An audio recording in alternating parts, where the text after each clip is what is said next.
I am going to give a little trigger warning now. I will be talking about abuse, suicide, and COVID-19 in this, and I don't want to make anyone uncomfortable or feel like they can't watch this. So if you feel like you need to walk away, that's totally okay. I'm not offended. Feel free to go hang out, and then we can meet up afterwards with cupcakes and happy joy time. So first, I'd like to kind of gauge how everyone's feeling. I know we're late, so you might be a little tired.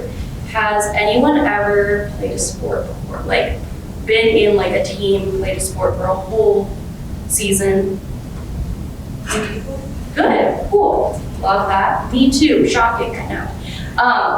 I was in a sport, I consider it a sport, and it was winter guard. Winter guard to me means a performance art where you dance and you use flags, rifles, and sabers at the same time. You compete from about January to about March, April-ish. And it was something I was very passionate about and still am passionate about. I want to go over a few terms. I may not be using all of these, but it might help to tell my story a little bit better. So the equipment that is used in this performance art is a flag, rifle, and a saber. There are a few divisions of, there's like several divisions of the competition, but I'm going to talk about 4 in particular. There is novice, which is like younger kids who are just learning the skills. Independent Regional A really focuses on high school kids who are working on coordination, working together as a group. Independent A is, and also Independent Regional A and Independent A are not associated with schools. There are some winter guards associated with schools. Independent A works on trying to have that separation between each of the parts of the show and bringing it together at the end. And World really works on being unique and just doing really crazy, insane stuff and being really good at what you do. Other things, uniforms are what we wear. There are costumes. Our floor is the tarp. It usually spans about a football field length, a little bit shorter than that. And we use props. It's usually recommended for Independent Regional A and up that you can use props in every show, at least one. So the title of this, Molly's been pushing me to do this for a few years, and I was like, I have to come up with some sort of good title. So I went sappy with my broken dancing part, and I don't want to trauma down on y'all, but I do want to tell the story of a dancer who has been through a lot, because I feel like those stories are not told very often, and if they are, it's a sappy ballet story, and I don't want it to be that anymore. And I want it to be something crazy. So, this is me. I was itty bitty, I was in 3rd grade, and this was my first year ever doing winter guard. Our show was Rio, and yes, it was from the movie Rio. I was a bird. I joined winter guard out of the blue. My mom and I were at like a little fair for my school, and there was a table there, and they were like, would you like to join winter guard? And I thought it looked super cool. And my mom said, oh, you can either be in ballet or you can be in winter guard. And I said, I guess I'm going to do winter guard. And so I just jumped in feet first. This year I was super excited. I just got to do a whole bunch of stuff I never thought I'd be able to do before. And I really loved the show. I still listen to the music from it and remember everything about it. And I remember the feeling when we were lined up in the Coliseum, the Denver Coliseum, getting awards for state finals, and we won first, and just absolutely freaking out and not knowing what to do, because that was the first time I'd ever felt something like that. Then we move on to something a little bit stranger, Frankenstein. This was also young Jorie. I don't know if any of you can tell, but down here at the bottom of this board that I'm holding says 2nd place. That is a very big smile on my face for 2nd place. I was very excited about that. My coach was not very excited about that. This is when I started noticing things were not right, but I wasn't for sure. She'd always told us that guard was going to be just like boot camp. just had to get used to it. That second place landed me in doing suicides. If you don't know what that is, you run, touch a line, run back, run further, touch another line, run back. I was in 4th grade, like that was what I had to do. It landed me in running laps, and it landed me in doing an exercise called scissors, where you lay on your back at a 45-degree angle, and you lift your legs up and you do scissors for hours. This was the year when things started to go wrong, and I just didn't know what to do. I told my parents that the thousands of dollars they spent on this organizing thing, and so I stayed quiet. Then we land in Aladdin.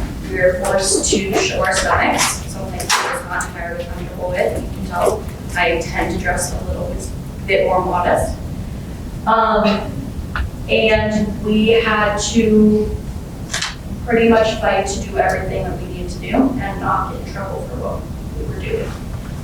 Anytime we had 2nd, 3rd, 4th place, we had to, once again, be punished. We would get yelled at, screamed at, and then by the end, when we would win the state championship, we were all her favorite kids again, and no matter what we did, she would love us no matter what. And so then the show started getting a little bit more emotional and strange. This was a cancer tribute, which was totally fine. It was very difficult to have to do this show for a couple of reasons. One of the reasons is I want you to focus on this girl right here. Her name is Emily.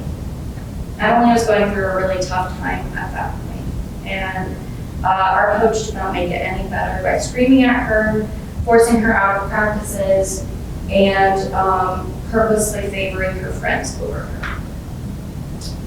On top of that, we had issues of people's donations, such as my donation of my grandmother's perfume bottle being thrown in the trash, and I could never retrieve that ever again. This year, you can see we're wearing purple and blue ribbons. Emily committed suicide. Emily was so tired of all of the abuse that she was being dealt. And I skipped a year, so I didn't see all of it. She would lock herself in her room for hours and ended up committing suicide because she felt like she wasn't seen, she felt like she wasn't supported, and now she is no longer with us to share her story. This was the year I was tackled by another teammate and strangled. This was the year where I also had the happiest moments of my life, getting to fly to Orlando and perform in the Outback Bowl.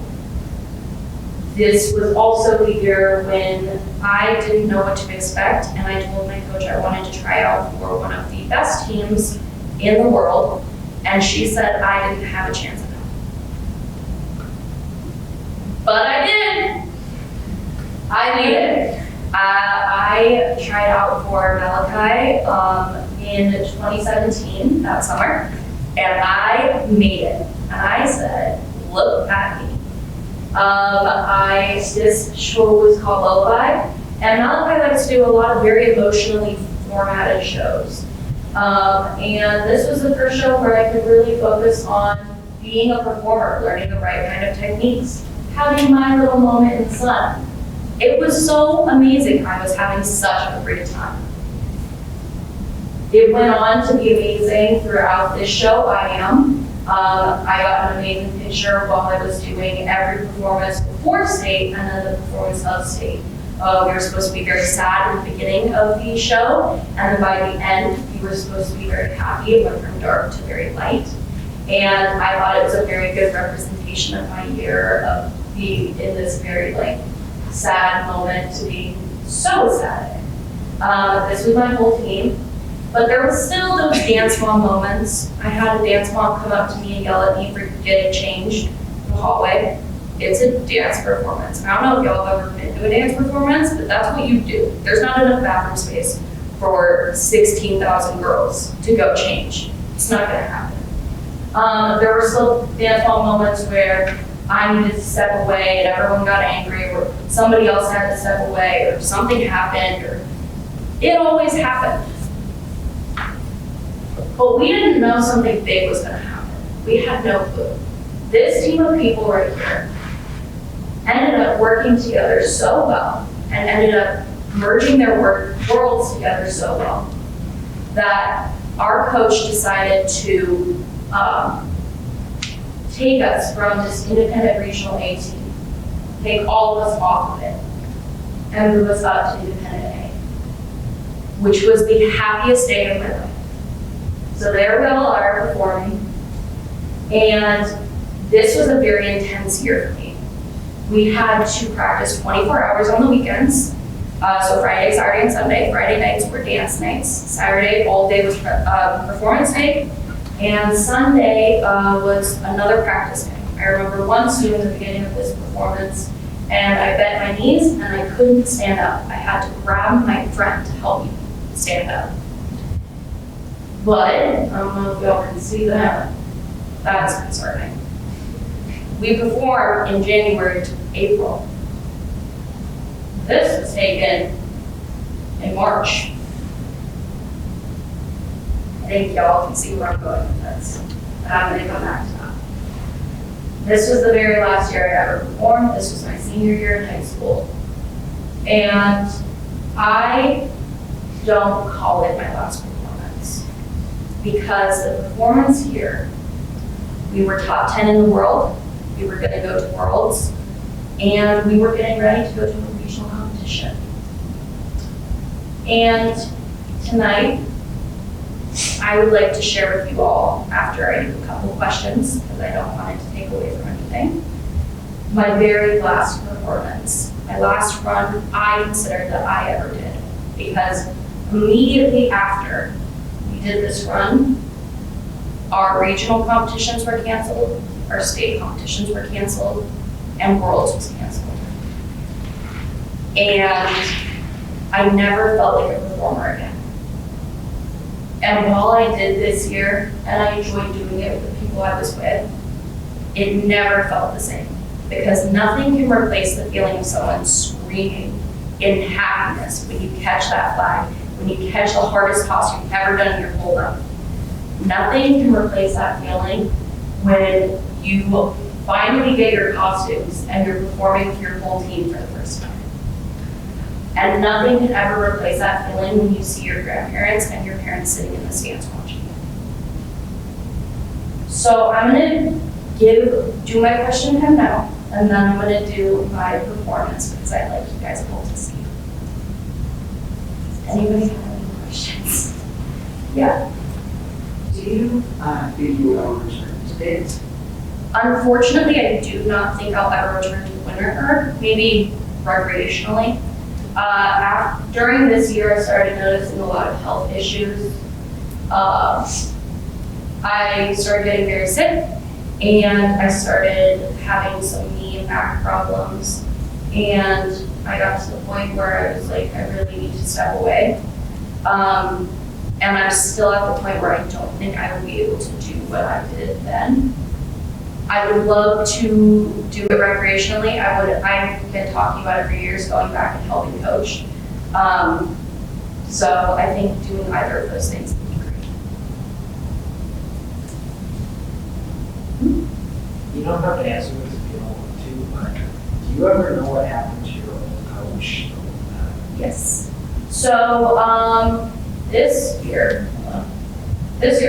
so we went to Orlando for this Outback Bowl, and she went and she bought a condo while we were practicing in Florida, and so she moved. She decided she was going to quit everything.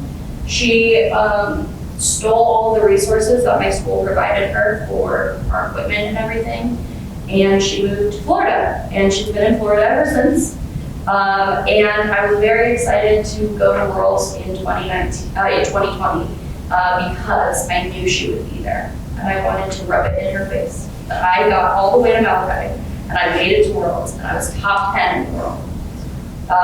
So that is one thing I've always wanted to rub in her face, but unfortunately I'm not going to chance to do that, which maybe is better ethically, but you know, whatever. Cool. Well, yeah. What keeps your heart dancing today? Watching my friends go to Worlds, they just got back from Worlds, and as hard as it is to go and see that, to watch that, seeing, let's see if she's on this one. Yeah, there she is. Izzy, right there. Izzy is a little girl I used to babysit. She joined the year before this year when I took a break. And she just went to Worlds. And I'm so incredibly proud of her. She joined Malachi. She wouldn't even dance for anybody.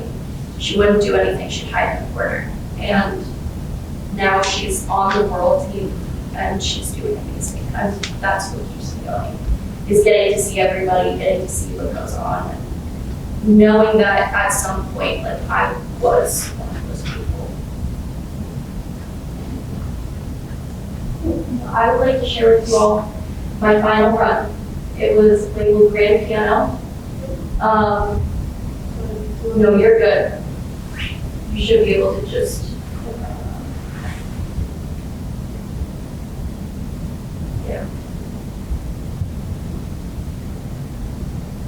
And I can point myself out to start. Oh, thank you. Thank you.